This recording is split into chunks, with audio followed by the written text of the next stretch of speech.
दोस्तों, फिर से आपका स्वागत है बुकिश ब्रेन में। तो चलिए दोस्तों, शुरू करते हैं आज के दिन एक और ही बेहतरीन ऑडियो बुक समरी के साथ, जिस बुक का नाम है एटीट्यूड इज एवरीथिंग। इस बुक के ऑथर हैं जेफ केलर। लेखक जेफ केलर 1980 में लॉ स्कूल से वकालत पास करने के बाद कई सालों तक वकालत का काम करते रहे, लेकिन अपने लॉ के कैरियर में उनको परेशानियां आ रही थी और वे अपने जीवन से बिल्कुल खुश नहीं थे। कोर्ट में चलने वाली लंबी प्रक्रिया और वकीलों की झूठी दलीलों के कारण वह अक्सर परेशान रहा करते थे। उन्हें ऐसा लग रहा था जैसे उनकी आत्मा मर चुकी हो और वे कई सारे स्वास्थ्य संबंधी समस्याओं से भी जूझ रहे थे। एक दिन रात के 1 बजे वो यूं ही टीवी देख रहे थे, तभी चैनल बदलते वक्त उनकी नजर एक प्रोग्राम पे पड़ी। इस प्रोग्राम का नाम था द मेंटल बैंक। यह घर पर ही किए जाने वाला एक कोर्स था, जिसमें बताया गया था कि अपनी सोच और अपने बिलीफ को बदलकर हम जीवन में सब कुछ हासिल कर सकते हैं। लेखक जेफ केलर को यह प्रोग्राम बहुत पसंद आया और उन्होंने कोर्स का ऑर्डर दे दिया। इस कोर्स को करने के बाद लेखक का अपने जीवन को देखने का नजरिया ही बदल गया।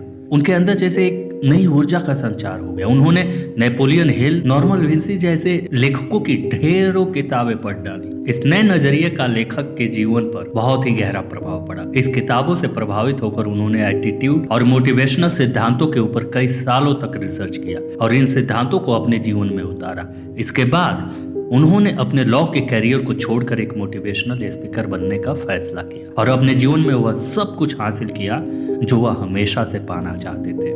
आपका एटीट्यूड एक मेंटल फिल्टर की तरह काम करता है, जिसकी मदद से आप इस जीवन और दुनिया को अनुभव करते हैं। कुछ लोग पॉजिटिव नजरिए से दुनिया को देखते हैं तो कुछ लोग नेगेटिव नजरिए से। पॉजिटिव एटीट्यूड वाले लोग ऐसा सोचते हैं कि हाँ, मैं ये काम कर सकता हूँ। वही नेगेटिव वाले लोग सोचते हैं कि नहीं, मैं ये काम नहीं कर सकता। लेखक मार्क और हेनरी नाम के 2 लोगों की कहानी के जरिए हमें पॉजिटिव और नेगेटिव एटीट्यूड का उदाहरण देते हैं। मार्क लंच टाइम में एक रेस्टोरेंट में जाता है और उसके कुछ मिनट बाद हेनरी भी उसी रेस्टोरेंट में जाता है। दोनों एक ही टेबल पे बैठते हैं।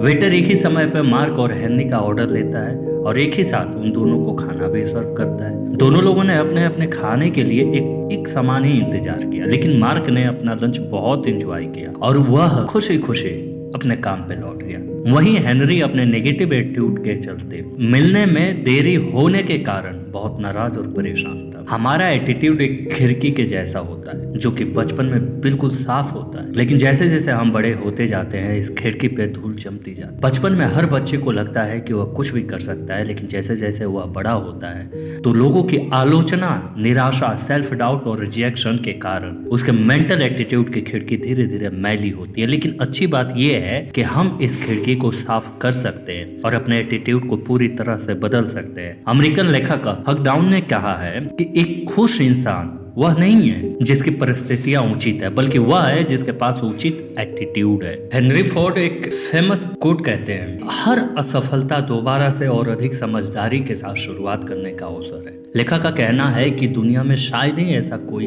व्यक्ति होगा जिसने बिना किसी असफलता के सफलता प्राप्त की हो। वो कहते हैं कि जब तक आप अपनी मनचाही मंजिल तक नहीं पहुंच जाते, तब तक आपको असफलता के बावजूद भी कोशिश करते रहना चाहिए। लेकिन लेखक यहाँ हमें अमेरिकन टीवी होस्ट सैली जैसी लाइफ स्टोरी बताते हैं। सैली हमेशा से अपना एक टीवी शो होस्ट करना चाहती थी, लेकिन उनकी राह आसान नहीं थी। उन्होंने सैकड़ों जगह नौकरी के लिए इंटरव्यू दिया और कई बार नौकरी से निकाल दिया गया। उनके पास अपना मकान नहीं था और न ही इतने पैसे होते थे कि वह किराए का मकान ले सके, इसीलिए वह अपनी गाड़ी में ही सोया करती थी। पैसे न होने के कारण वह कभी भी भोजन भी नहीं कर पाती थी, लेकिन इतनी कठिनाइयों के बाद भी उन्होंने अपने बचपन के सपने को नहीं छोड़ा और तब तक असफल होती रही जब तक उन्होंने अपने सपने को पूरा नहीं किया और अंत में वो अमेरिका की एक प्रसिद्ध टीवी होस्ट बन गई। एमर्सन का कहना था कि वह काम करें जिस काम से आपको डर लगता है और आपके डर की मौत निश्चित है। लेखक कहते हैं कि सफलता प्राप्त करने के लिए आपको अपने कंफर्ट जोन से बाहर आना होगा और इसका सबसे अच्छा तरीका यह है कि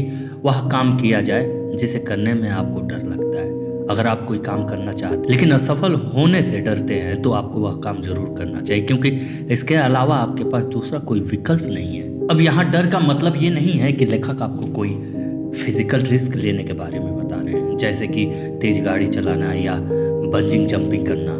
यह डर का मतलब उन चुनौतियों से है जो आपके पर्सनल तथा प्रोफेशनल जीवन में रुकावटें पैदा करती हैं। वो चीजें जो आपको डराते हैं और आपको आगे बढ़ने से रोकते हैं, लेकिन अपने अंदर आप यह जानते हैं कि जीवन में सफल होने के लिए इन चीजों को करना आवश्यक है। बाइबल की एक लाइन है, एक आईना सिर्फ इंसान का चेहरा दिखाती है, लेकिन उसकी असलियत जानने के लिए हमें यह देखना चाहिए कि उसके दोस्त किस प्रकार के हैं। लेखक का कहना है कि सिर्फ पॉजिटिव सोचने तथा पॉजिटिव बोलने भर से आप सफल नहीं हो सकते। आप कैसे लोगों के साथ अपना ज्यादातर समय बिताते हैं, यह बात भी बहुत महत्वपूर्ण है।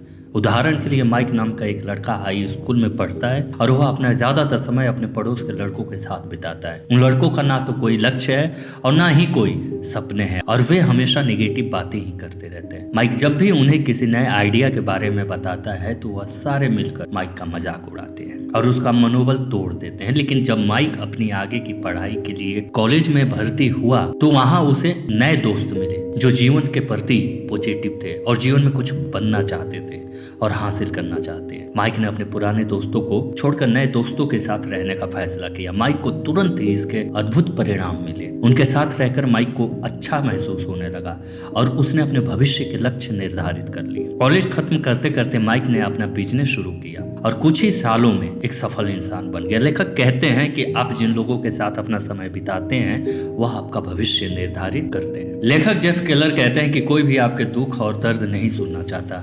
उनके अनुसार शिकायतें करना एक जहर की तरह होता है जो आपकी खुशियों को बर्बाद कर देता है, इसलिए कोई भी इस जहर का शिकार नहीं बनना चाहता। उदाहरण के लिए मान लीजिए आपका कोई दोस्त अपनी सारी नेगेटिव लाकर आप पर उड़ेल देता है तो आपको कैसा लगेगा? जाहिर सी बात है कि आपको बिल्कुल भी अच्छा नहीं लगेगा और शायद आप उस दोस्त से दोबारा ना मिलना चाहें, क्योंकि नेगेटिव या बुरी खबरें किसी को भी पसंद नहीं आती। इसीलिए लेखक कहते हैं कि हमें हर चीज के बारे में शिकायत करना बंद कर देना चाहिए, क्योंकि आप जितना ज्यादा शिकायत करते हैं उतनी ही ज्यादा शिकायत करने वाली परिस्थितियों को आकर्षित करते हैं। तो इसे अपने दोस्तों के साथ अवश्य शेयर करें और आपको दिल से धन्यवाद अपना कीमती समय देने के लिए। दोस्तों, आप लोगों से एक अनुरोध और रिक्वेस्ट है कि प्लीज हमारे चैनल को सब्सक्राइब कर दीजिए। हम आपकी नॉलेज को इंक्रीज ही तो करते हैं, please. Thank you for watching bookish brain. हमारे चैनल को लाइक कर दें, सब्सक्राइब कर दें, कमेंट कर दें।